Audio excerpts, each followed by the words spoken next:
සිහිය පවත්වනවා කියන්නේ කනකොට කනවා, යනකොට යනවා, ඇවිදිනකොට ඇවිදිනවා. ඕක නෙමෙයි පින්වතුනි. ඕක මෙච්චර කල් කළා දැන් ඕගොල්ලන්ට මොන හරි වුණාද? ඕගොල්ලන්ට තේරුණාද මේ සත්‍ය ධර්මතාවය අවබෝධ වුණාද? නෑනේ. ඕක බුදුරජාණන් වහන්සේ ওই විදිහට දේශනා කළා නෑ. අද අපි කතා කරන්නේ කොහොමද හරියට සිහිය පවත්වා ගන්න කියලා.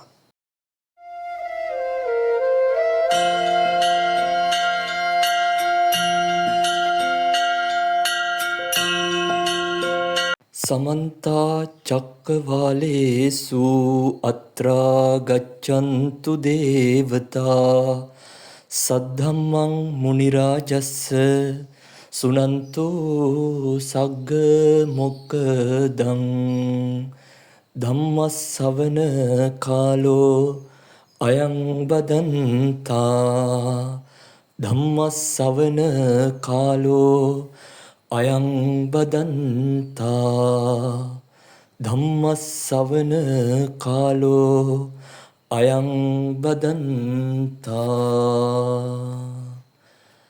නමෝ තස්ස භගවතෝ අරහතෝ සම්මා සම්බුද්දස්ස නමෝ තස්ස භගවතෝ අරහතෝ සම්මා සම්බුද්දස්ස නමෝ තස්ස භගවතෝ අරහතෝ සම්මා සම්බුද්දස්ස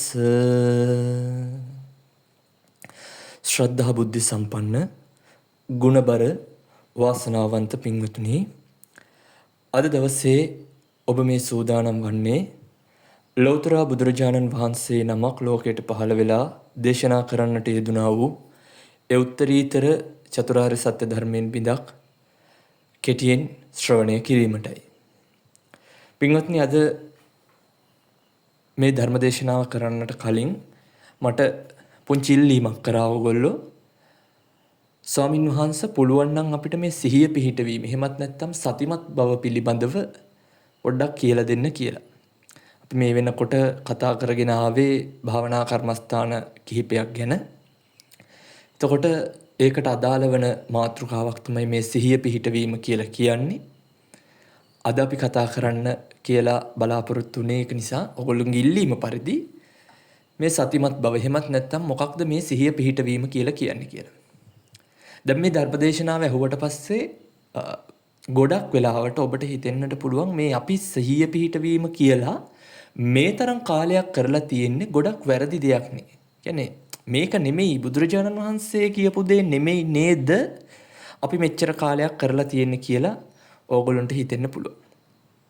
ඒක තමයි ඇත්ත. ඔබ මේ තරම් කාලයක් සිහිය පිහිටවීම කියලා තියෙන්නේ කරලා තියෙන්නේ වෙන දෙයක්. එහෙම නැත්තම් පින්වතුනි, ඔබ දැන් සිහිය පිහිටවන්න පටන් ගන්න. මෙතන ඉන්න අවුරුදු 20 විතර භාවනා කරන්න පටන් ගත්තු අය. හැබැයි තාම ඕගොල්ලන්ට තේරෙන්නේ නෑ නේද ඕගොල්ලන්ගේ අඩුම තරමේ මේ ಗುಣධම් ටිකක්වත් වැඩිලා කියලා. අඩුම තරමේ තරහ යන ගතියක්වත් නැති වෙලා කියලා. තේරෙන්නේ නෑනේ. හැබැයි ඕගොල්ලෝ කියන ඕගොල්ලෝ සිහියෙන් යුතුව වැඩ කරනවා කියලා. අන්න එතන පොඩි ගැටලුවක් තියෙනවා.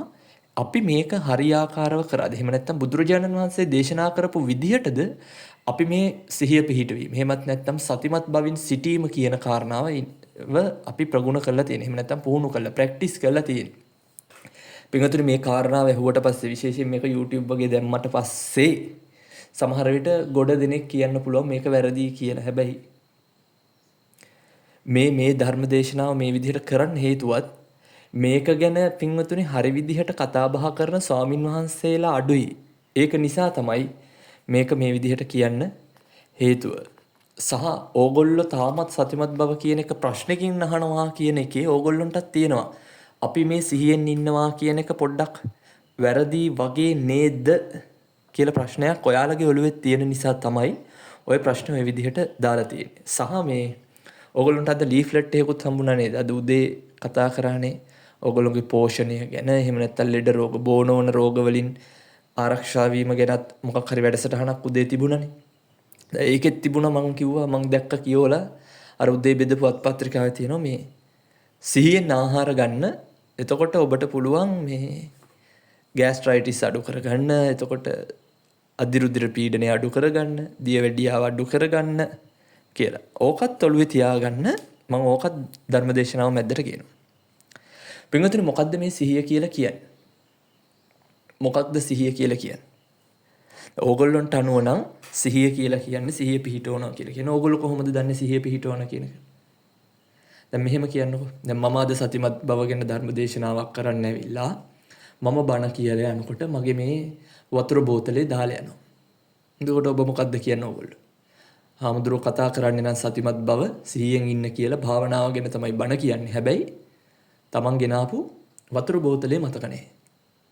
සමහර අය ඉන්නවා ෆෝන් එක තියපු තැනක් මතක නැති වුනහම කියනවා. දැන් මම ඇහිලා තියෙනවා මට මේ ඊයේ පෙරේද අම්මා කෙනෙකුත් කතා කරලා කිව්වා ස්වාමීන් වහන්සේ මගේ ෆෝන් එක නැති වෙලා මේ තියපු තැනක් හොයාගන්න බැරුව තිබුණා. ඊට පස්සේ ගෙදර කට්ටියත් මට විහිළු කළා කියලා අම්මා හැමදාම මේ ඇහුවොත් නම් භාවනා කරනවා. හැබැයි ෆෝන් එකක් තියපු තැනක් මතක තියාගන්න තරම්වත් සිහියක් නැද්ද අපේ අම්මට කියලා. ඕගොල්ලෝ හිතාගෙන ඉන්නේ සිහිය කියන්නේ ඔන්න ඕක කියලා නේ. ෆෝන් එක තියපු තැන ෆෝන් එක තියෙනවද? පර්ස් එක තියෙන තැන තියෙනවද? ඒක මතකද? කොණ්ඩ කටු ටික තිබ්බ තැන මතකද? නේ? ඕගොල්ලෝ ඕක තමයි සිහිය කියලා හිතා. එහෙම නැත්නම් ඕගොල්ලෝ ඉගෙනගෙන තියෙන්නේ මොකද්ද? ඇවිදිනකොට ඇවිදිනවා කියලා හිතාගෙන ඇවිදින්න. කනකොට කනවා කියලා හිතාගෙන ඇවිදින්න. බොනකොට බොනවා කියලා හිතාගෙන ඇවිදින්න. පොල් ගානකොට සිහියෙන් පොල් ගන්න. සිහියෙන් ඇවිදින්න. සිහියෙන් කන්න. සිහියෙන් මල මුත්‍ර කරන්න. ඔහොම නේද ඕගොල්ලන්ට ඕගොල්ලෝ මේ වෙනකන් සිහිය කියලා ඉගෙනගෙන තියෙන ඔන්න ඔය කාරණාවනේ. මම කියනවා පිටුතුනේ ඔහොම සිහියක් ගැන බුදුරජාණන් වහන්සේ දේශනා කළා නේ. ඔහොම සිහියක් ගැන බුදුරජාණන් වහන්සේ නම් දේශනා කළා නැහැ. පිටුතුනේ මම ත්‍රිපිටකය කියවලා තියෙනවා. අවශ්‍ය තැන් වලට අටුවා කියවලා තියෙනවා. අවශ්‍ය වුණාම ටීකාවත් තැනින් තැන කියවලා තියෙනවා. මම ටීකාව සම්පූර්ණයෙන් කියවලා නැහැ. අටුවාව බහුතරයක් කියලා තියෙනවා. ගොඩක් දුරට කියවලා තියෙනවා. ත්‍රිපිටකයත් කියවලා තියෙනවා. හැබැයි මට අහුවෙලා නැහැ ඔය ත්‍රිපිටකය ඇතුලේ බුදුරජාණන් වහන්සේ කොතරම්වත් කියනවා ඇවිදිනකොට ඇවිදිනවා කියලා ඇවිදින්න. ඇවිදිනකොට සිහියෙන් ඇවිදින්න කියලා තියෙනවා. හැබැයි ඔබ ඔය කියන දේ නෙමෙයි. අර ඉරියාපත භාවනාව ඒක වෙනම කාරණාවක්. ඉරියාපත භාවනාව කියලා දෙනකොට මම කියලා දෙන්නම්. ඕක පස්සට තියාගන්න හේතුවත් ඕක මෙච්චර කාලයක් දේශනා නොකරන්න හේතුවත් ඕගොල්ලෝ පොඩ්ඩක් ට්‍රැක් එකට වැටෙනකන් ඉන්න ඕන උනා මේක කියලා දෙන්න. නැත්නම් එක පහට්ටම කිව්වොත් එහෙම ඕගොල්ලෝ මෙච්චර කල් කරපු දේ වැරදි කියලා ඕගොල්ලන්ටත් එපා වෙන හින්දා තමයි පොඩ්ඩක් ඒක තියාගත්තා. අපි ඉරියාපත භාවනාව හිමීට කතා කරමු ඉස්සරහට. හරි. මම කතා කරේ දැන් ඕගොල්ලෝ කියන්නේ පාරේ යනකොට ඇවිදිනකොට ඇවිදිනවා කියලා සිහියෙන් ඉන්න. කනකොට කනවා කියලා සිහියෙන්. පින්වතුනි හොඳට මතක තියාගන්න. හොඳට කල්පනා කරලා බලන්න. ඕගොල්ලෝ පාරේ යනකොට පාරේ යනවා කියලා සිහියෙන් නෙමෙයිද යන්නේ? කවුරු හරි කෙනෙක් හිතන්න පාරේ යනකොට බත් කනවා කියලා සිහියෙන් යන්නේ නැහැ නේ ඕගොල්ලෝ. ඒත් ඕගොල්ලෝ කවදා හරි බත් කාලා තියනවද මම වැසිකිළියේ ඉන්නවා කියලා හිතාගෙන? ඈ? එහෙම නැත්නම් ඕගොල්ලෝ මොනවද ඕගොල්ලෝ කරන වැඩ? සෙල්ලම් කරලා තියෙනවා, ක්‍රිකට් ගහලා තියෙනවද, පාඩම් කරනවා කියලා හිතාගෙන. පාඩම් කරලා තියෙනවද චිත්‍රපටියක් බලනවා කියලා හිතාගෙන. නැහැ. ඕගොල්ලෝ පාරේ යනකොට පාරේ යනවා. ඕගොල්ලෝ පාරේ යනවා කියලා දැනගෙන යන්නේ. දැන් මම දැන් මගේ කුටියේ ඉඳලා ධර්ම දේශනාවට මෙතනට එනවා. මෙතනට ධර්ම දේශනාවට එනකොට මම මෙතනට එනවා කියලා හිතන්නේ නැතුව යන්නම් වාලේ ගියොත් එහෙනම් මම ওই කැලේ මැද්දේ අතරමං වෙන්නේ නැද්ද? අතරමං වෙනවා. මම පිණ්ඩපාත යනකොට පිණ්ඩපාත වඩිනකොට අපි පිණ්ඩපාත යනකොට පිණ්ඩපාත යනවා කියලා දැනගෙන නැතුව වෙන සිහියකින් ගියොත් එහෙම යන්නේ නැහැ පින්වතුනි. එහෙම මේ අමුතුවෙන් ඒ වගේ තැන් වලට ඔබට අර කනකොට කනවා තමයි ඔබ දන්නවා කනවා කියලා. සමහර වෙලාවට ඔබේ ඇති ફોකස් එක පොඩ්ඩක් අඩු වෙන්න පුළුවන්. අන්න එතකොට කනකොට ටීවිත් බල කනකොට ඔබට කණ එක මතක නැහැ. එතකොට තමයි අර උඩින් වැටිච්ච හූනාව වැටිලා හූනවත් අනාගෙන කාලා අම්මයාද මාළු කෑල්ලක් කිව්වද හරි කිරිරහට හැපුණා. නැත්තම් කරෝල කෑල්ලක් කිරිරහට හැපුණා කියලා අහන්නේ. අර උඩින් වැටිච්ච හූනවත් අනාගෙන කාලා අම්මට කියනවා කිරිරහට මොනවා හරි හැපුණා කියලා. හැබැයි අම්මා එහෙම જાතියක් හදලා නැහැ. අම්මට පස්සේ තමයි තේරෙන්නේ හූනගේ නැට්ට බත් එකේ තියලා ඉතුරු වෙලා පිඟාන හොදනකොට කොල්ල කාලා තියෙන හූනව කියලා.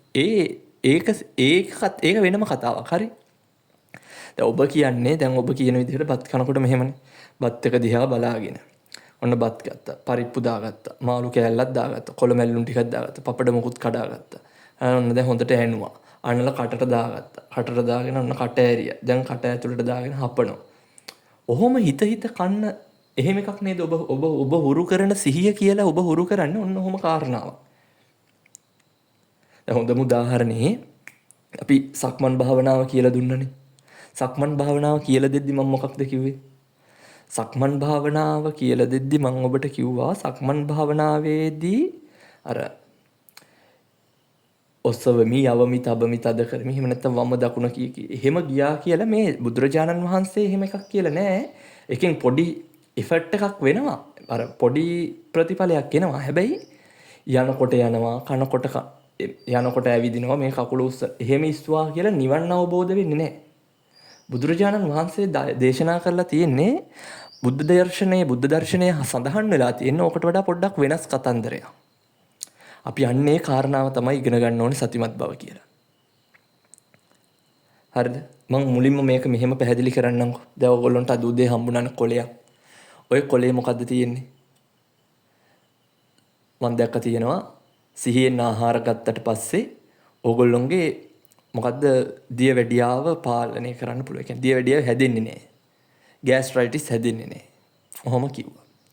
දැන් ඕගොල්ලෝ හිතන්න ඕගොල්ලෝ හැමදාම උදේට නැගිටලා සිහියෙන් බොනවා කියලා දෙහි බීම එකක් හැමදාම බීලා බැලුවා. මොකද වෙන්නේ?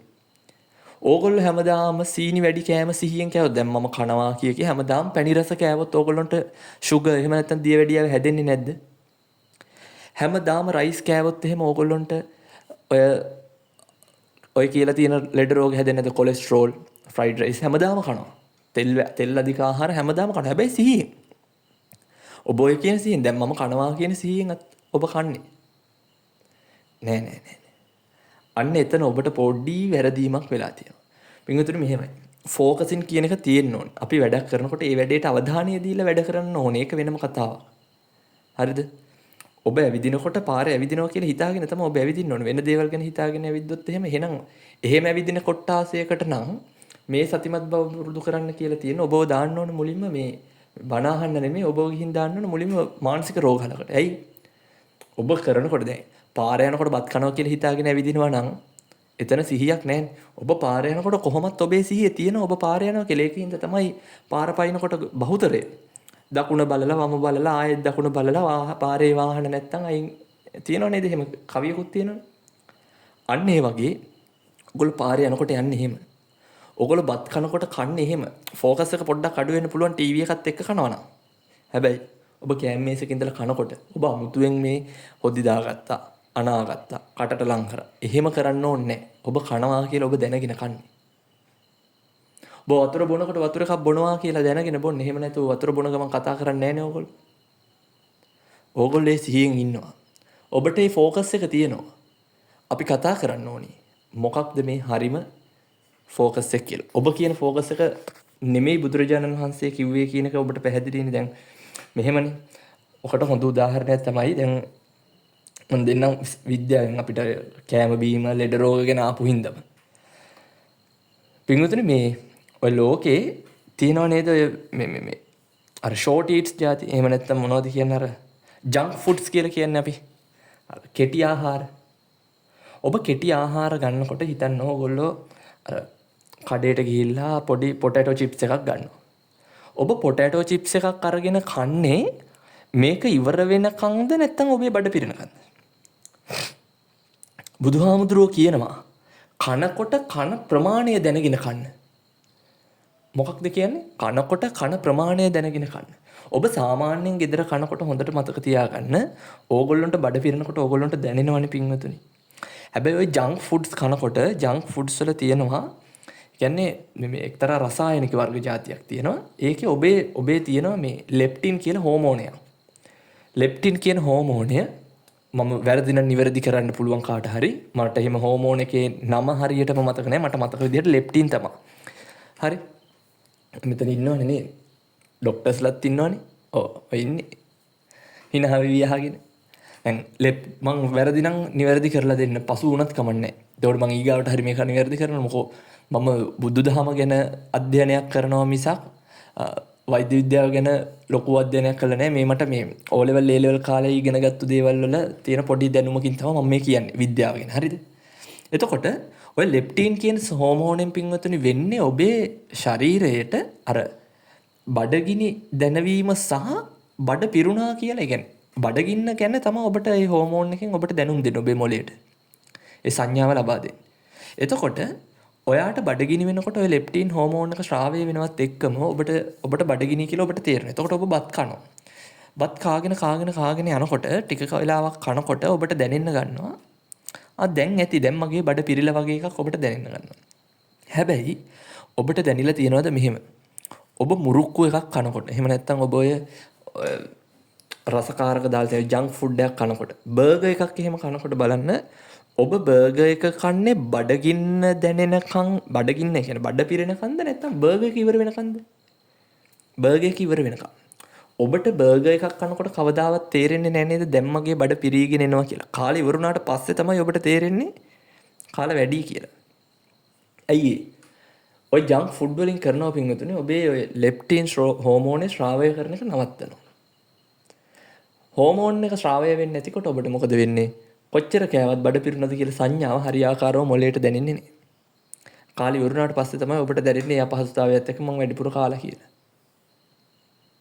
දැන් එතකොට ඔන්න ඔය කාරණා ඔහොම තමයි ඔය ජංක් ෆුඩ්ස් හැදෙන්නේ. හරි. දැන් හිතන්න ඔබ කනවා කියලා සිහියෙන් ඔබ දිගටම ජංක් ෆුඩ්ස් ගන්න ගත්තොත් ඔබට අවුරුදු 35න් 40න් සාමාන්‍ය මෙතන ගොඩක් තරුණ අය ඉන්නේ. ඔයගොල්ලෝ ගොඩක් තරුණ අය ඉන්නේ සාමාන්‍ය අවුරුදු 35 40ට අඩු අයනේ බහුතරේ ඉන්නේ අද ඇවිල්ලා ඉන්නේ.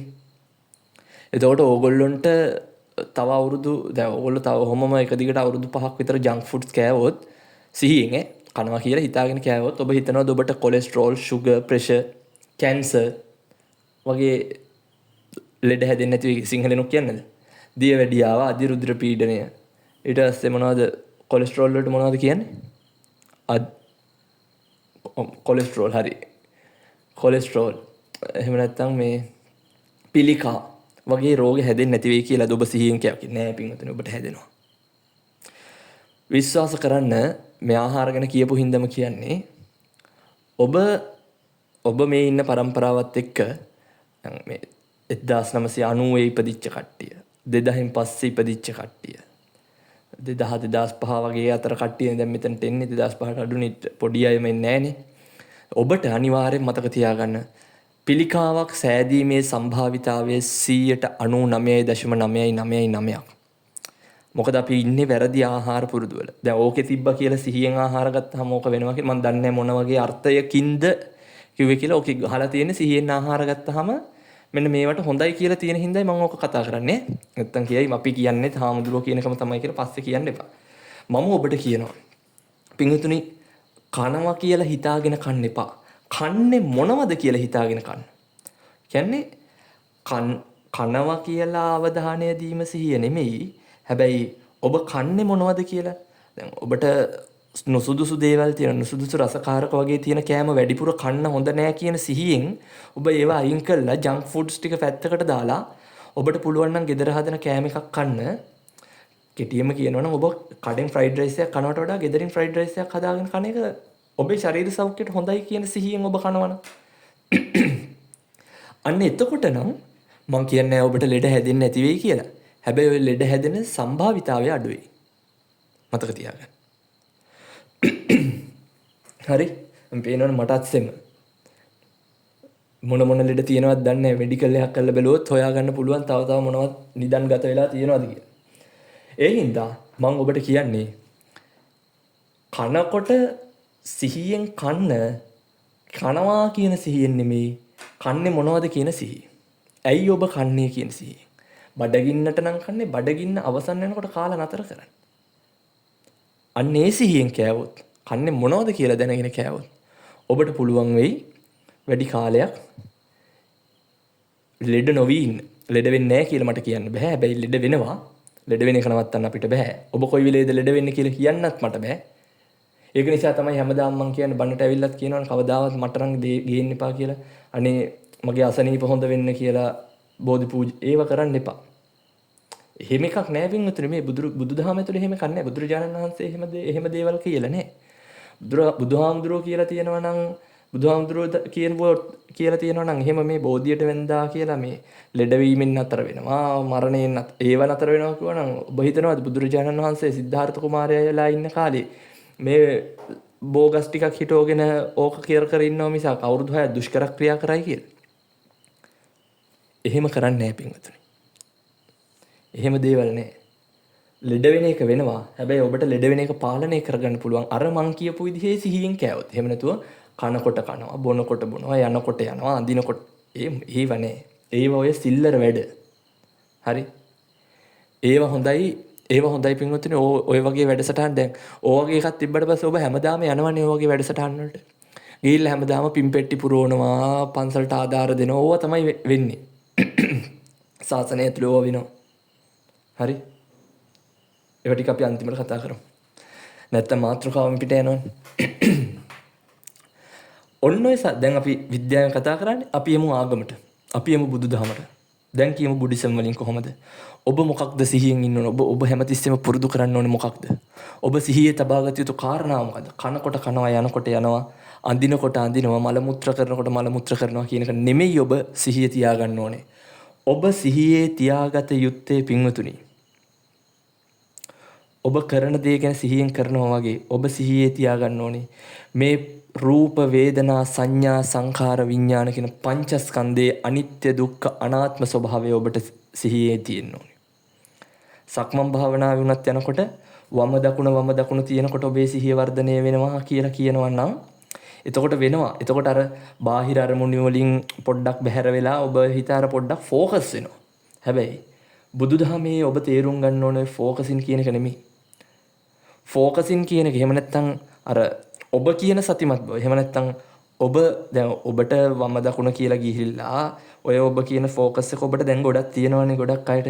ඔබ යනකොට යනවා කියලා හිතාගෙනම තමයි දැන් අපි දන්නවනේ. කනකොටත් කන්නේ අර විදිහට බත් කට අනලා තමයි. හැබැයි ඔබ බලන්න ඔබට ඔය සිහිය තියෙනවද කියලා කවුරු හරි ඇඟේ වැදුනහම පින්වතුනි. පාරේ යනකොට ඇඟේ වැදුනහම ඔබට හිතෙනවා ඇඟේ වැදුනා මේක එහෙම හිතෙන්නේ නැහනේ.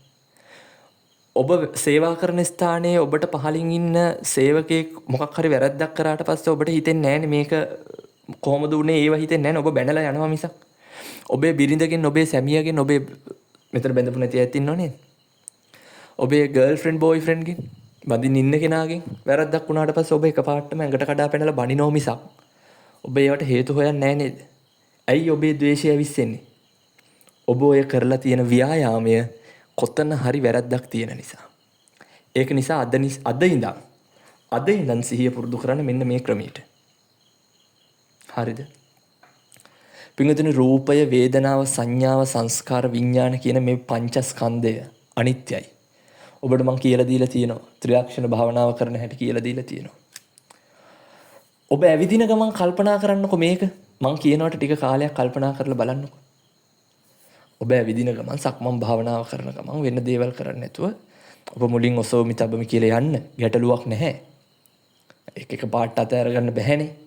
හැබැයි ඔබ නිකන් ඇවිදින ගමන් කල්පනා කරලා බලන්න. මං කියන පාරේ ඇවිදින ගමන් නෙමෙයි සක්මන් මළුවක ඇවිදින ගමන් ඔබ කල්පනා කරලා බලන්න. මේ රූපය අනිත්‍යයි නේද? වේදනාව අනිත්‍යයි නේද? සංඥාව, සංස්කාර, විඥානය අනිත්‍යයි නේද කියලා පොඩ්ඩක් හිතලා බලන්න. මේවා අනිත්‍ය වෙන්නේ කොහොමද? මේ ලෝකයේ ස්වභාවය කොහොමද කියලා හිතලා බලන්න. නිකන් ඉන්න ගමන් වාඩි වෙලා ඉන්න ගමන් ඔබ සිහියෙන් හිතලා බලන්න. මේ වාඩි වෙලා ඉන්න මම නැගිටිනකන් ජීවත් වෙලා ඉඳීද දන්නේ අස්සකෝ ලෝකෝ සබ්බම් පහය ගමනීය. එහෙම නැත්නම් මරණම් භවිස්සති. මරණය එනවාමයි. සියල්ල හැරදා යා යුතුමයි. ඔබ ගමනක් යන්න කලින් ඔබ හිතලා බලන්න. ඔබ මේ යන ගමන ගිහිල්ලා ආපහු එන්න පුළුවන් වේද දන්නේ? ඔබ සිහියෙන් යන්නේ එහෙම. ඔබ පාරේ යනකොට ඔබට අනතුරක් වෙන්න පුළුවන්. පාරේ යනකොට පින්වතුනි ඔබේ වාහනේ ඔබ කොච්චර යා බෑග්ස් තිබුණත් කොච්චර සේෆ්ටි විදිහට වාහනයක් හදලා තිබුණත් ඔය ගොඩ ලොකු සේෆ්ටි වාහන පෙරලිලා මිනිස්සු මැරෙන්නේ නැද්ද? මැරෙනවනේ. ඔබට පුළුවන් නම් ඔබ ගමනක් යනකොට හිතාගෙන යන්න මරණම් භවිස්සති. මරණය පැමිණෙනවාමයි මේ ගමනින් උනත් මට මරණය ළඟා වෙන්න පුළුවන්. රැයට නිදා ගන්නකොට ඔබට හිතා ගන්න පුළුවන් නම් හිතලා නිදා ගන්න පුළුවන් නම් අස්සකෝ ලෝකෝ සබ්බම් පහය ගමනීය සියල්ල හැරදා යා යුතුයි. මම මේ නිදාගෙන නැගිටිනකන් ජීවත් වෙලා ඉඳීද කියලා මම දන්නේ නැහැ. ඔන්න ඔය සිහියෙන් ඔබට ඉන්න පුළුවන්ද කියලා බලන්න. මේ ජීවිතය අනිත්‍යයි. මේ ජීවිතය කියන කුණු ගොඩක්. මේ ජීවිතය ඇතුලේ සත්ව පුද්ගල භාවයක් නැහැ. තෘෂ්ණාවෙන් අල්ලගෙන ඉන්න ඕන කෑලි මේක ඇතුලේ නැහැ. ඔන්න ඔය කෑල්ල, ඔන්න ඔය පාට් එක ඕගොල්ලන්ට අහු වෙලා නැහැ නේද? ඔබ නිකන් හිතලා බලන්නකෝ. ඔබ ඕක ටික කාලයක් පුරුදු කරලා පුහුණු කරලා බැලුවොත් පින්වතුනි හොඳට මතක තියාගන්න ඔබ පුහුණු කරනවා කියන්නේ ඔබ ඔය මම කියන සතිමත් බව පුහුණු කරනකොට ඔබට තේරෙන්න ගන්නවා ඔබ යනකොට කනකොට නිදා ගන්නකොට මිනිස්සු එක්ක ගනුදෙනු කරනකොට හැම තිස්සෙම ඔබට හිතෙන්න ගන්නවා මේ හැමදේම අනිත්‍යයි. මේ හැමදේම දුකයි. මේ හැමදේම අනාත්මයි. මේ පංචස්කන්ධ වලට අපි වටිනාකම් දෙන්න ඕනේ නැහැ. ඔබ මේකට අමුතුවෙන් භාවනා කරන්න එහෙම අවශ්‍ය නැහැ. මේ මානුෂීය ගුණධර්ම ටික හදා ගන්න පුළුවන් ඔබට මේ දේවල් මානසිකාරය කරනකොට. මේක ගැන ඔබ සිහියෙන් ඉන්නකොට ඔබේ මුලින්ම හැදෙන ওই මානුෂීය ගුණධර්ම ටික. මොකද මේවා කරගෙන යනකොට ඔබට මේ පංචස්කන්ධ වල අනිත්‍ය භාවය, දුක්ඛ භාවය, අනාත්ම භාවය පිළිබඳව සිහියෙන් ඔබ ජීවත් වෙනකොට කවුරු හරි ඇවිල්ලා ඔබේ ඇඟේ වැදුනට පස්සේ ඔබ හිතන්නේ නැහැ කොයි වෙලාවෙවත් කොහෙද වදින්නේ කන පැලෙන්න දෙනවා කියන වචනේ ඔබට හිතෙන්නේ. එතකොට ඔබට තේරෙනවා මේ පංචස්කන්ධ දෙකක් ඝට්ටනයක් උනේ. ඔක අනිත්‍යයි. මේ වෙලාවේ වැදිලා මට දුක් වේදනාවක් ආව නම් මගේ ශරීරයට පොඩි වේදනාවක් ආව නම් ඔක හැමතිස්සෙම තියෙන්නේ නැහැ. ඔක ටික වෙලාවකින් ඇරිලා යනවා. මට රිදෙනවා වගේ මෙයාට රිදෙන්නේ නැති. ඔය මානසිකාරය ඔබට එනවා. gedara සැමියාගෙන් බිරිඳගෙන් යම්කිසි වැරද්දක් වුණාට පස්සේ හරි ඇඟට කඩා පනින්නේ අපි මිනිස්සුනේ. අපි අතින් පුංචි වැරදි වෙන ප්‍රශ්නයක් නෑ. අපි මොකක් හරි කරමු. අපි මොකක් හරි ගේමක් ගහමු. ඔහොම කියන්න පුළුවන් නම් වයිෆ්ට හස්බන්ඩ්ට ගර්ල්ෆ්‍රෙන්ඩ්ට බොයිෆ්‍රෙන්ඩ්ට මොකක් හරි වැරද්දක් වුණාට පස්සේ ප්‍රශ්නයක් නෑ. අපි අතින් වැරද්දක් වුණා. වයිෆ් මොකක් හරි හස්බන්ඩ්ගේ අතින් ගෙදර මල් පෝච්චිය බින්දෙනවා. මොකක්ද වෙන්නේ? හස්බන්ඩ්ගේ අතින් ගෙදර මල් පෝච්චියක් බින්දුනට පස්සේ වයිෆ් ඇවිල්ලා කෑ ගහගෙන යනවනේ. නැත්නම් ළමයෙක්ගේ අතින් පිඟානක් බින්දුනහම අම්මලා කොච්චර කෑ ගහනවද සමහර අම්මලා. ඔබට හිතන්න පුළුවන් නම් ඔබ මේ පංචස්කන්ධයේ අනිත්‍ය ස්වභාවය ගැන සිහියෙන් ඉන්නවා නම් ඔබට ඒ වෙලාවට එනවා පින්වතුනි සිහියට. මේවා ජස්ට් මේ රූප පඨවි ආපෝ තේජෝ වායෝ වලින් හැදිච්ච රූප ටිකක්. මේවා වෙනස් වෙනවා, මේවා බිඳෙනවා, මේවා කැඩෙනවා. මේකේ ස්වરૂපයම මේ පටන් ගත්තා නම් නිර්වාණය වුණා නම් මේක විනාශ වෙනවා. එතකොට ඔබට කියන්න පුළුවන් ඔබේ බිරිඳට සැමියට එහෙම නැත්නම් දුවට පුතාට පුතේ ප්‍රශ්නයක් නැහැ. හැබැයි මීට පස්සේ ඕක කරනකොට පොඩ්ඩක් පරිස්සමින් වැඩ කරන්න. අපිට නාස්ති කරන්න මුදල් නැහැනේ. අපි ගෙනහලා තියාගත්තු මල් පෝච්චි අපි පොඩ්ඩක් පරිස්සම් කරන්න ඕන. කමක් නැහැ. දැන් මේක කැඩුණා. අපි මේක අස් කරලා දාලා අලුත් එකක් පස්සේ ගේමු. කොච්චර සුහදද නේද? පිඟාන වැටුණා නම් හරි කමන්නේ. ඔක කුඩු වුණා කමන්නේ. මැටි වලින් හදලා තියෙන. අපි තව එකක් ගේමු. පුළුවන් වෙච්ච කාලෙක. නැත්නම් අපි තියෙන ප්ලාස්ටික් පිඟානක කමු, ඇලුමිනියම් පිඟානක කමු. සල්ලි හම්බුනාට පස්සේ ආපහු එකක් ගේමු. කොච්චර හොඳද බලන්න නේද? ඔබේ ජීවිතේටත් මේක හරිනේ. ඇවිදිනවා යනවා එනවා කියනවට වඩා මේක ගැන අවබෝධයෙන් ඉන්නවා නම් ඔබේ ජීවිතේ කොච්චර ඔබට හිතෙනව නේද? දැන් ඔබට තේරෙනව නේද පොඩ්ඩක්? හාමුදුරුවෝ කියන එකේ පොඩි ඇත්තක් තියෙනවා. ඔහොම එකක් හිතෙනවනේ. අන්නේ හිඳ පිංගුතුනි. හොඳට මතක තියාගන්න. මේ ජීවිතයේ යථාර්ථය තේරුම් ගන්න. එතකොට ඔබේ ওই තෘෂ්ණාව කියන කැලලත් පොඩ ගැලවිලා යනවා. එහෙම නැතුව ඔබ කොච්චර ඇවිදිනකොට ඇවිදිනවා, කනකොට කනවා, නිදා ගන්නකොට නිදා ගන්නවා. ඕවා ඔහොම කරා කියලා ඔබ මේ ආත්මෙ ඉවර වෙනකන් ඕක කරත් පින්වතුනි ඔබට මේ ධර්මය අවබෝධ වෙන්නේ. හැබැයි ඔබ ওই මං කියපු කාරණාව පොඩ්ඩක් ඔලුවට දාගෙන මේ පංචස්කන්ධයේ අනිත්‍ය ස්වභාවය තේරුම් අරගෙන මේ බණ කියන වෙලාවේ ඔබට ওই තේරිලා තියෙන ඔබ ඉන්න සිහිය ජීවිතේ හැම තිස්සෙම පුහුණු කරන්න උත්සාහ කරනවා නම් මනුස්සයෙක් ඇඟේ හැපුණට පස්සේ ඔබට හිතෙනවා නම් මේ පංචස්කන්ධ දෙකක ගැෂ්ඨනයක් උනේ, මේ රූප දෙකක ගැටීමක් උනේ, මේ වේදනාව කියන කිස්තීර නැහැ, මේවා අනිත්‍යයි. ඒ හින්දා මේකට මේ තරහ අරගෙන ද්වේෂ කරගෙන වැඩක් නැහැ.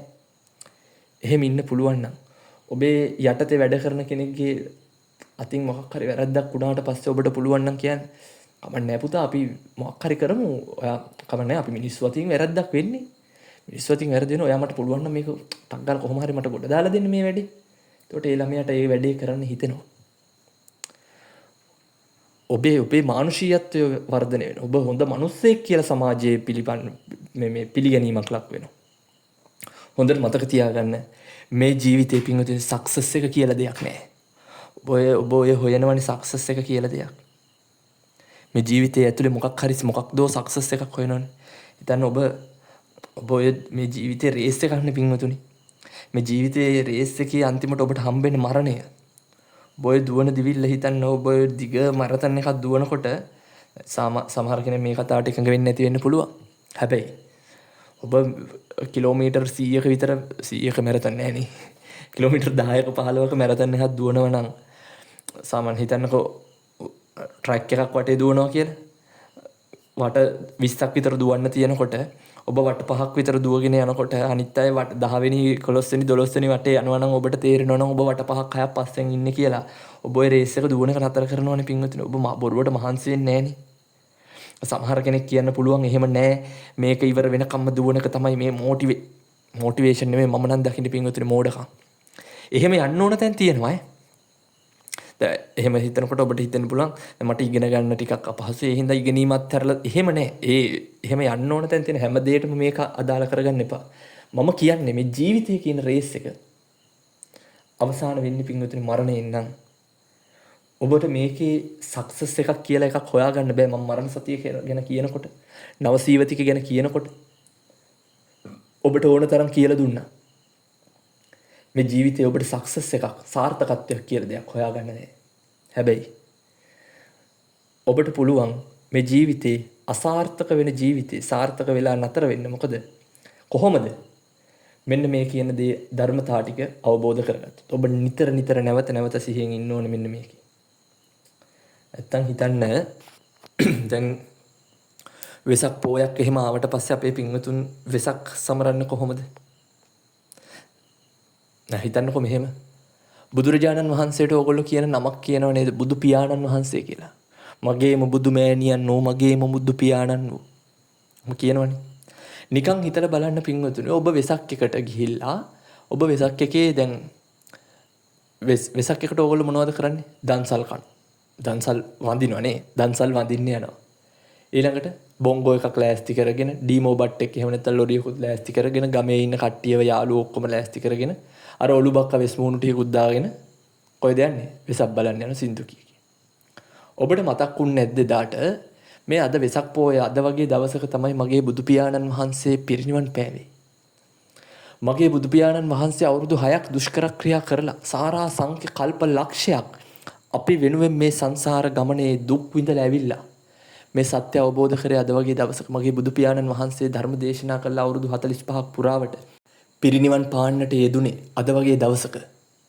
පින්වතුනි ඔබ ඔබේ තාත්තා අම්මා මැරිච්ච දවසකට යාළුවෝ ටිකක් අරගෙන බොංගෝ එකක් අරගෙන දර්බක්කියක් අරගෙන අර පොඩි චල් එකකුත් අරගෙන වෙස් මූණු දාගෙන නටනට පාටි දානවද බණක් කියලා අම්මට තාත්තට පින් දෙනවද? නැත්නම් අම්මගේ තාත්තගේ ගුණ සිහි කරනවද? වැරදුනානේ අපිට කොතන හරි වැරදිලා තියෙනවා පින්වතුනි. මේ සතිමත් බව ගැන ඔබ කියපු නිසා තමයි මම සතිමත් බවෙන් පටන් ගත්තේ. හරි? එතකොට ඔබට මම කියන්නේ මේ සතිමත් බව ගැන අපි තව ඉස්සරහට කතා කරමු. ධර්මදේශනා දෙකක් තුනක් මම ඉස්සරහට කරන්නම්. සතිමත් බව කොහොමද හරියට සිහිය පිහිටවන්නේ? කොයි විදිහටද හරියට සිහිය පිහිටවන්නේ? කොහොමද අපි මොන විදිහටද සිහිය හදා ගන්න ඕනේ කියලා. දැන් අපි දන්නවා ඇවිදින එක වැරදි කියලා දන්නවා. මේක ඔළුවට දාගන්නකොද? ඔය ඇවිදිනකොට ඒක වැරදි කියලා දන්නවා. හරියක මේකයි කියන්නත් දැන් දන්නවා. අපි සිහියෙන් ඉන්න ඕනේ. පංචස්කන්ධයේ අනිත්‍ය දුක්ඛ අනාත්ම ලක්ෂණ පිළිබඳව තමයි අපි සිහියෙන් ඉන්න ඕනේ. චතුරාර්ය සත්‍ය පිළිබඳව තමයි අපි සතිමත් බව තියාගන්න ඕනේ. මේ පටිච්ච සමුප්පාද ධර්මතාව ගැන තමයි අපි සතිමත් බව තියාගන්න ඕනේ. මේවා ඉස්සරහදී උගන්වනවා. ඉතින් බය වෙන්න එපා. දැන් ඕගොල්ලෝ දන්නවනේ පංචස්කන්ධය ගැන සරලව ටිකක් පොඩි දෙයක්. ඕක ගැන සිහියෙන් ඉන්නකො දැනට. හරි. අපි කතා කරේ වෙසක් ගැනනේ. හොඳට මතක තියාගන්න. ඕගොල්ලෝ වෙසක් එක වෙනකම් බලාගෙන ඉන්නේ කට්ටියත් එක්ක එකතු වෙලා පොඩි ට්‍රිප් එකක් ගිහින් එන්න යමම් බණ්ඩ වෙසක් බලන්න කියලා කොළඹ වටේ ඇවිදින්න. පොඩි සින්දුවක් කියාගෙන දන්සලක් වැඳගෙන තරුණ ළමයි නම් ගෑනු ළමයට නම්බරයක් දීගෙන ඔහොම යන්න තමයි ඔබ කල්පනා කරගෙන ඉන්නේ. හැබැයි මේකට පින්වතුනි වග කියන්න ඕනේ රාජ්‍ය මට්ටමේ ඉඳලා වග කියන්න ඕනේ. පින්වතුනි වෙසක් සමරන්න තියෙන හැම නෙමෙයි. වෙසක් නෙමෙයි පින්වතුනි මේ ශාසනයේ උඩ ඉඳන් පහළට යනකම දැන් අපි පැවිදි වුණේ පින්වතුනි මේ ජීවිතයේ අනියත බව දැනගෙන මේ ජීවිතේ වැඩක් නැති බව මේකේ නිස්සාර බව තේරිලා තමයි අපි පැවිදි වුණේ. හැබැයි මම අදටත් කියනවා මේ ලංකාවේ හැම තැනම පැවිදි වෙන්න සුදුසු දැන් නෙමෙයි. සමහර තැන්වල පැවිදි වෙච්ච ස්වාමින් වහන්සේලා පව් විශේෂයෙන් පුංචි කාලේ පැවිදි වෙන අය මම ඒ කියලා කියන්නද? පින්වතුනි දැන් ඒකට හේතුව තමයි දැන් ඕගොල්ලොන්ගෙන් ගමුකෝ. ඉස්සර අපිට දහම් පාසල් ගියාට පස්සේ මොනවද අපේ හාමුදුරුවෝ අපිට හිටපු ගුරුවරු අපිට ඉගෙනුවේ අම්මට තාත්තට වැඳලා ඉන්න. අනිත් අයට ඉරිසියා කරන්න එපා. වෛර කරන්න එපා. තරහ ගන්න එපා. අනිත් අයගේ දේවල් හොරකම් කරන්න එපා. අනිත් අයට හිංසා පීඩා කරන්න එපා. ඔන්න ඔය වගේ ಗುಣදහම් ටිකක් තමයි අපිට දහම් පාසල ඇතුලෙන් කියලා දුන්නේ. මොනවා හරි කෑම එකක් ගෙනාවම අනිත් අයටත් බෙදාගෙන කන්න. ಗುಣදහම් ටිකක් පෝෂණය කරේ. හැබැයි දැන් මොනවද කරන්නේ? දැන් දහම් පාසලෙන් අවුරුදු උත්සව කරනවා. දහම් පාසලෙන් කොන්සර්ට් කරනවා. දහම් පාසලේ කොන්සර්ට් කරනවා. හොඳම නර්තනය තෝරන හාමුදුරුවෝ ජජ් බෝඩ් එකේ ඉන්නේ. එතකොට හාමුදුරුවන්ට නච්ච ගීත වාදිත විසූක දැස්සන මතක නැහැ. ඊට පස්සේ මාස 10ක් 15ක් ගිහලා අවුරුද්දක් එකමාරක් ගියාට පස්සේ කියනවා පන්සලේ හිටපු තරුණ හාමුදුරුවෝ දහම් පාසලේ 11 වසර ගෑනු ළමයෙක් එක්ක පැනලා ගිහිල්ලා කියලා. ඔබේ දුව ගිහිල්ලා පන්සලේ ඉන්න හාමුදුරුවෝ ඉස්සරහා නැටුවට පස්සේ ඒ හාමුදුරුවෝ කිසිම දෙයක් දන්නේ නැතුව ඒ නටනක දිහා බලාගෙන හිටියාම හිත හදලත් නැත්තම් තරුණ හාමුදුරුවෝ සිවුරු වැරලා එතන ඉන්න ගෑනු ළමයෙක් එක්ක පැනලා යන එක සාධාරණයි. දහම් පාසලේ අද තියෙන තරඟ, කතික තරඟ කතා කරන්න පුරුදු කරාට කමක් නැහැ මිනිස්සුන්ට. හැබැයි තරඟ තියෙන එක වැරදි. හැකියාව දියුණු කරාට ප්‍රශ්නයක් නැහැ. දැන් කතා කරන්නේ කොහොමද? මේ දහම් පාසලෙන් කතා කරන්නේ අර දහම් පාසලට වඩා එක තෑග්ගක් හරි අපි ගන්න ඕනේ. මේකද පින්වතුනි, මේකද බුදුදහම. බුදුරජාණන් වහන්සේ කොහෙද කියලා තියෙන අපිට තරඟ කරන්න කියලා. අද පිරිවෙන්වල යන හාමුදුරුවෝ පොඩි හාමුදුරු කෙනකින් අහලා බලන්න, සමහර පොඩි හාමුදුරු පන්සිල් දන්නෙත් නැහැ. සමහර පොඩි හාමුදුරු තමන් රකින්න ඕන සීලය දන්නේ, දස සීලය දන්නේ. සේකියා 75 දන්නේ. සමහර පිරිවෙන් ගිහිල්ලා රාජකීය පඬිත වෙලා ඉන්න හාමුදුරුවෝ ඉන්නවා. මම දන්න හාමුදුරුවෝත් ඉන්නවා පින්වතුනි. පොහොය ගෙදරට ඇවිල්ලා පොහොය කරගන්න දන්නේ. පොහොය ගෙට ඇවිල්ලා පොහොය කරන්න දන්නේ. මොකක් හරි වරදක් වුණාට පස්සේ ඒකට කරන්න ඕන විනය කර්ම කරන විදිහ දන්නේ. ඇවතක් දෙසා ගන්න දන්නේ. මේවා මුකුත් දන්නේ. ඇයි? ඒකට හේතුව දැන් සමාජය තුල ඒව කරන හාමුදුරුවරුත් අඩුයි. ශාසනය පිරිහෙනවා. ශාසනය පිරිහෙනවා.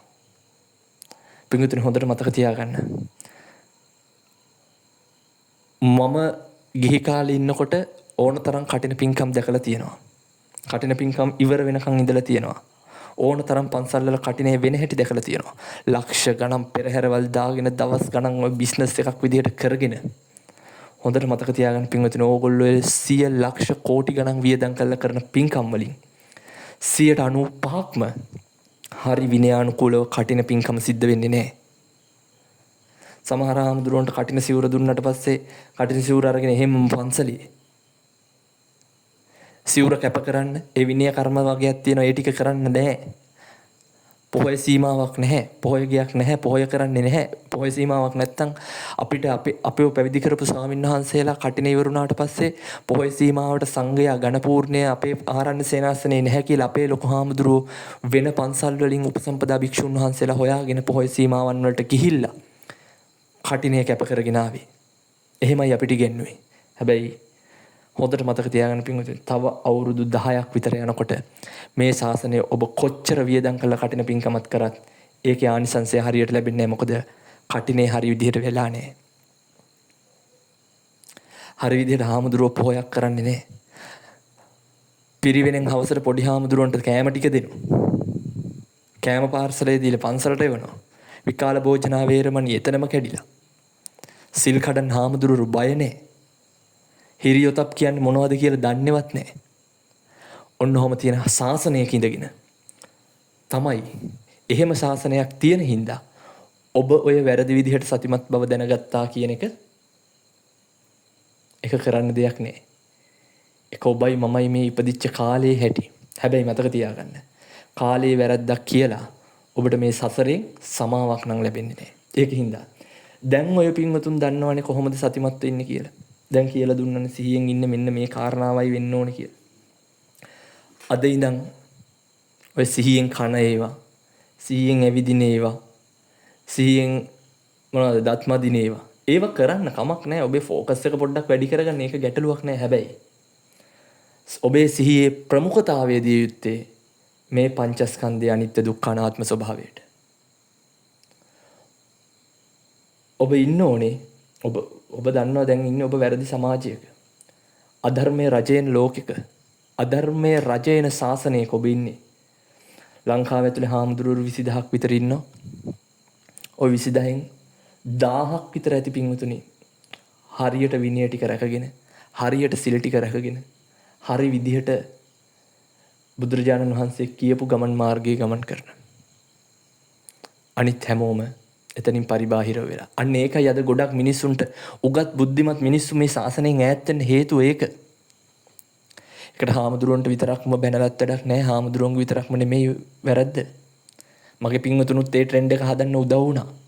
ඔබ තමයි පන්සලට ඇවිල්ලා හාමුදුරුවන්ගෙන් චතුරාර්ය සත්‍ය ගැන බණක් අහන්න නැතුව හාමුදුරුවනේ කවි බණක් කියවමුද කියලා ඇහුවේ. ඔබ ආස කවි බණක් අහන්න.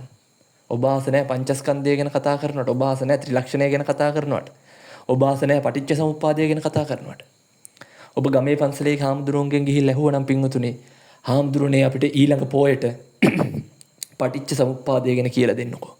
චතුරාර්ය සත්‍ය ගැන කියලා දෙන්නකෝ. භාවනාවක් කරන හැටි කියලා දෙන්නකෝ. භාවනා කර්මස්ථානයක් විසඳලා දෙන්නකෝ කියලා. ගමේ පන්සලේ හාමුදුරුවන්ට අතේ තියෙන හැන්දයි සවලයි අයින් කරලා හාමුදුරුවන්ට සිද්ධ වෙනව මොනව කරන්නද? චතුරාර්ය සත්‍ය ඉගෙන ගන්න. හැබැයි ඔබ ඒ වෙනුවට කිව්වේ හාමුදුරුවනේ ලබන පොයට විවෘත කරන්න අපි තව පිළිමයක් හදමුද? ඔබ කිව්වේ ඔබේ අවශ්‍යතාවයට හාමුදුරුවෝ ඔබේ උමනාවට හාමුදුරුවෝ අවශ්‍යතාවයේ සැපේ ඔබේ අවශ්‍යතාවය ටික සපයනවා පන්සලේ. ඔබ ඉල්ලන දේ හාමුදුරුවෝ දෙනවා. ඕක කාලයක් එක්ක කෙරීගෙන ආපු නිසා දැන් ශාසනය පරිහානියටපත් වෙලා. මේකට මේ ගිහි පැවිදි දෙපාර්ශවයම අන්‍යෝන්‍ය විදිහට වග කියන්න ඕනේ. ඒ හින්දා මේ දහම ඇහෙන්නේ හරි චූටි ප්‍රමාණයයි. මේ විදිහට මේ සිහිය පවත්වා ගැනීම ගැන පින්වතුනි කියලා තියෙන්නේ මේ විදිහට දේශනා කරන්න ස්වාමින් වහන්සේලා අඩු ප්‍රමාණයක්. ඒකට හේතුව ගොඩාක් ඉන්න ස්වාමින් වහන්සේලා ඇත්තටම මේ කතාව දන්නේ නැහැ. ඕගොල්ලන්ට හිතෙන්නේවත් නැහැ අපි මේ අවුරුදු 20ක් 30ක් මේ විකම කරනවා. ඇයි අපිට කිසිම ප්‍රගතියක් නැත්තේ? බුදුරජාණන් වහන්සේ කියනවනේ සතිපට්ඨානය හරියට වැඩුවොත් අවුරුදු 7යි උපරිම. ඇයි අපිට වැරදින්නේ? ඇයි අපිට මේකේ ප්‍රතිඵලයක් නැත්තේ? අපි රහත් වෙන්න සෝවාන් වෙන්න ඕනේ නැහැ කියමු. ඔබේ හිතේ තියෙන මනුෂ්‍ය ගුණ ධම් ටික ඔබේ ඉවසීම පොඩ්ඩක් වැඩි වෙනවද කියලා බලන්නකො මේ. ඒකත් නැහනේ. එහෙනම් මේ යන ගමන් මගේ මොකක් හරි වැරදීමක් තියනවද නැද්ද? තියෙනවා. අන්නේ වැරදිල්ල හදන්න තමයි අපි මේ එළියට බහැලා බණ කියන්නේ. එහෙම නැත්නම් අනාගතයේදී වෙන්නේ පින්වතුනි මෙන්න මේ කාරණා. අපිට බුදුරජාණන් වහන්සේ දේශනා කරපු ධර්මයේ රහතන් වහන්සේලා තමන්ගේ ශිෂ්‍ය පිරිසට අරගෙන ආවා. අපි පැවිදි වෙන්න හේතුනේ පින්වතුනි අපි ඇහුව රේරුකාණේ චන්දවිමල මහා නායක හාමුදුරුවන්ගේ පොත් ටික කියුවා. එතකොට අපිට තේරුණා මේක යම් කිසි දෙයක් තියෙනවා කියලා. නාව වෙන්නේ අරිය ධම්ම හාමුදුරුවන්ගේ බණ ටික අහනකොට උඩීරියගම ධම්මජීව පෙරක හාමුදුරුවන් වහන්සේගේ බණ ටික අහනකොට නිස්සරණ වනේ ඉන්නේ ඒ ලොකු හාමුදුරුවන්ගේ බණ ටික අහනකොට අපිට තේරුණා මේකේ මොකක් හරි දෙයක් තියෙනවා. බලංගොඩ ආනන්ද මෛත්‍රී හාමුදුරුවන්ගේ බණ ටික අහනකොට සෝම හාමුදුරුවන්ගේ බණ ටික අහනකොට අපිට හිතුණා මේකේ මොනවා හරි දේවල් ටිකක් තියෙනවා. ඕගොල්ලන්ට අහන්න හම්බෙන්නේ ඒ බණ නෙමෙයිනේ. ඕගොල්ලන්ට අද බහුතරය අහන්න හම්බෙන්නේ ගෑනුන්ගේ වැරදි කියන බණ ටිකකුයි. ඕගොල්ලන්ට hina වෙන්න පුළුවන් බණ ටිකකුයි. අන්න ඒවට තමයි ඕගොල්ලෝ අහගෙන ඉන්නේ. අමුවේ ධර්මයේ විකෘති කරන ධර්ම විකෘතිකයෝ ටිකක් මේ ලංකාවේ බිහි වෙලා තියෙනවා. අන්නේ ධර්මයේ තමයි ඕගොල්ලෝ අහන්නේ. ඒක නිසා ඒකට අපිට කරන්න දෙයක් නැහැ පින්වතුනි. ඔබ කැමති ඒකට ඔබ කැමති කුණු රහට ඔබ කැමති බණට හාමුදුරුව ඇවිල්ලා ගෑනු ළමයෙක් කොටට ඇඳන් ඉන්නවා නම් ඒ කොටට ඇඳන් ඉඳපෙකට බයිනවට අන්න ඒවට තමයි ඔබ කැමති. ඔබ කැමති නෑ මේ ගැඹුරු ධර්මය අහන්න. අද මම ඕගොල්ලන්ට කියන්න ආවෙත් වෙන කතාවක්. අපි මේ කාරණාව හැරෙන්න හේතුව ඕගොල්ලෝ මගෙන් අහපු ප්‍රශ්නෙත් එක්ක. හරි? සතිමත් බවත් එක්කම මට අද ආපු අදහස් ටික තමයි මම මේ කියන්න ආවේ. හරි? කමක් නෑ. ඒකෙන් ඕගොල්ලන්ට යම් කිසි දෙයක් ඕගොල්ලන්ට අවබෝධ වුණානේ, තේරුණානේ. මේ දහම ගැන පොඩි අර ගෝ එකක් ආවනේ අපි මොකද්ද කරන්න ඕනේ කියලා. ඒක නිසා මේ විනාඩි 40 45 මේ පැය අපත යන්නේ නැහැ. ඒක නිසා අවසාන වශයෙන් කල්පනා කරගන්න. ඔබ මේ පණිවිඩය හැමෝටම දෙන්න ඕනේ. විශේෂයෙන් ඔබේ දුවට පුතාට දෙන්න ඕනේ. අපි පින්වතුනි ඔබෙන් මේ භාවනා වැඩසටහන් කරලා සල්ලි බලාපොරොත්තු වෙන්නේ නැහනේ. මම කවදාවත් ඕගොල්ලන්ට කියලා නැහනේ. අපිට සල්ලි ගෙනත් දෙන්න මෙච්චර දේවල් ඒව කරන්නේ නැහැ පින්වතුනි මම. අපි අපින් ඒව වෙන්නේ නැහැ. සමහර වෙලාවට අපි ඉන්න පන්සල් වල ඒව වුණත් අපි තාම පොඩි හාමුදුරුවරුනේ. අපිට මේ ශාසනය අවුරුදු 40 50 අත්දැකීම් නැහැ. හැබැයි මේක ගැන යම්කිසි අවබෝධයක් තියෙන නිසායි මේ කියන්නේ. අපි ඕගොල්ලෝගෙන් සල්ලි ඉල්ලන්නේ නැහැ. අපි ඕගොල්ලෝගෙන් පිරිකර ඉල්ලන්නේ නැහැ. අපි ඕගොල්ලෝ ඉන්න තැනට ඇවිල්ලා ඕගොල්ලෝ අපිට දෙන දානයකට හරියන්න. ඕගොල්ලෝ අපිට දානි දෙනවා. ඕගොල්ලෝ අපිව බලා ගන්නවා, පිරිකර දෙනවා. ඕගොල්ලෝ බලා ගන්නවා. ඒ දෙන නිසා අපි ඕගොල්ලන්ට ඇවිල්ලා අපි මේ තේරුම් ගත්ත යථාර්ථය ඕගොල්ලන්ට කියලා දෙනවා මිසක් අපිට ඕගොල්ලන්ගේ පිරිකර ඕගොල්ලන්ගේ මුදල් වැඩක් නැහැ. ඒක නිසා ඕගොල්ලන්ගේ වටිනාකම තමයි අපි නාවුවේ අරිය ධම්ම ලොකු හාමුදුරුවන්ගෙන්, රේරුකාණේ චන්ද විමල මහානායක හාමුදුරුවන්ගෙන්, බලංගොඩ ආනන්ද මෛත්‍රී නායක හාමුදුරුවන්ගෙන්, ගංගොඩවිල සෝම ස්වාමින් වහන්සේගෙන්, මඩියේ පඤ්ඤාසීහ ලොකු හාමුදුරුවන් වහන්සේගෙන්, උඩීරියගම ධම්මජීව ලොකු හාමුදුරුවන් වහන්සේලාගෙන් ගත්තු දැනුම ඒ උන්වහන්සේලාගේ ධර්මදේශනා අහලා අපි ජීවිතයට එකතු කරගත්තු දේවල් ටික නිසා අපි අපේ ජීවිතේ හදාගත්තා. අපි මේ කියන දේවල් ටික අපි තීරණය කරන්න ඕන. අපි මේ දේවල් ටික අරගෙන අපි මේක කාලා අපි මේක මෙතනින් ඉවර කළා දාමුද? එහෙම නැත්නම් තවත් પરම්පරාවකට ඉස්සරහට අරගෙන යන්න දෙමුද කියලා. තීරණය ඕගොල්ලෝ සතුයි. ඕගොල්ලෝ තීරණය කරන්න ඕන ඕගොල්ලෝගේ දරුවන්ටත් මේ පණිවිඩය දෙනවද? එහෙම නැත්නම් ඕගොල්ලෝගේ දරුවන්ටත් අර කුණුහරුප බණ ටික අස්සනවද කියලා. ඕගොල්ලෝගේ දරුවන්වත් පන්සලේ පිළිම ගෙවල් ටික හදන්න උද්‍යෝග කරනවද? නැත්නම් භාවනා වැඩසටහනකට වෙලා තමන්ගේ හිත හදාගන්න හිත හදන මාර්ගයේ දරුවන්ට පුරුදු කරනවද කියලා ඕගොල්ලෝ තීරණය කරගන්න ඕනේ. ඒක නිසා අද ගොඩක් හොඳ දවසක්, හොඳ මාතෘකාවක් ආවේ. බන්නට ආපු ගමන් ඕගොල්ලෝ දීපු මාතෘකාව කතා කරේ. සතිමත් බව ගැන හරි විදිහට දැනගත්තා. ඒකට කියන්න පුළුවන් වෙන විදිහේ අර ලීෆ්ලට් එකකුත් බෙදලා තියෙනවා. ඒක මගෙත් එක තරහමනාප වෙන්න එපා. මං හිතනවා ඕගොල්ලොත් ඒ විදිහට ඒ කෝණයෙන් තමයි ඒක කරන්නේ නැත්තේ කියලා. නැත්තම් අර මං කිව්වා වගේ සිහියෙන් කනවා කියලා ඕගොල්ලෝ දන්න විදිහට සිහියෙන් සීනි කෑවොත් ඕගොල්ලන්ට ෂුගර් හැදෙනවා. හරි? ඒ වගේ. ඒක නිසා හොඳට කල්පනා කරලා බලන්න. අපි සිහියෙන් ඉන්න ඕනේ. නැවත කියන්නේ රූප වේදනා සංඥා සංස්කාර විඥාන කියන මේ පංචස්කන්ධය පිළිබඳව, මේ පංචස්කන්ධයේ ස්වභාවය පිළිබඳව සිහියෙන් ඉන්න හුරු වෙන්න. ඒ සිහියෙන් ඉන්නේ කොහොමද කියලා අපි ඉදිරියේදී ධර්ම සාකච්ඡාවලදී සාකච්ඡා කරමු. අද හවසත් ධර්ම සාකච්ඡාවක් තියෙනවා. ඒකෙදී අපි කතා කරමු කොහොමද තව දුරටත් අපි මේක ප්‍රැක්ටිස් කරන්නේ, කොහොමද අපි මේක මේ ප්‍රායෝගික ජීවිතයට අරගන්නේ, කොහොමද අපි මේක ප්‍රායෝගිකව වඩාගන්නේ කියලා. එහෙමනම් අපි තීරණය කරන්න ඕනේ අපි මේක හරියට කරලා අනාගත પરම්පරාවට දෙනවද? එහෙම නැත්නම් අපිත් විනාශ වෙලා අනාගත પરම්පරාවත් විනාශ කරලා මේ ශාසනය නැත්තටම නැති කළා දානවාද කියලා. ඒක වෙමින් පවතිනවා. හැබැයි අපිට පුළුවන් 10%ක් 5%ක කොට්ටාසයක් හරි ගොඩ දාන්න. බුදුරජාණන් වහන්සේ කිව්වේ නෑ ධර්මය මේ හැමෝටම කොට පොවන්න කියලා. මේ ධර්මය අහනවා නම් 100 දෙනෙක්, මේ 100න් එක්කෙනෙක් මේ ධර්මයේ තේරුම් ගත්තා නම් ඇති.